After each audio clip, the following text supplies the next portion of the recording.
Dinakip sa Davao City ang isang lalaking may-ari ng computer shop. Minolestya raw niya ang isang binatilyong customer. Nakatutok si Jandy Esteban ng GMA Regional TV. Emosyonal ang ginang na yan habang inaaresto ang 33 anyos na may-ari ng internet cafe sa Davao City. Sospek umano sa panggagahasa sa 15 anyos na lalaking anak ng ginang. Ayon sa salaysay ng biktima sa pulisya, pumunta ang binatilyo sa internet cafe para maglaro ng computer games.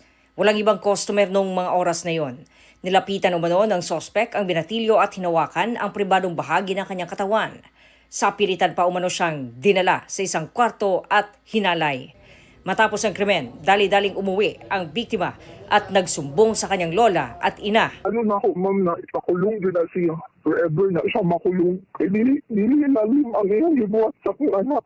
Siya nakulong siya physically, kami nakulong mi mentally. At laon lang siya kung ilang. Ang single mom ko pag-ring sa iyo, ma'am, ang gamitan na ko sa iyo. Tapos, hindi ko mas kamusta lang.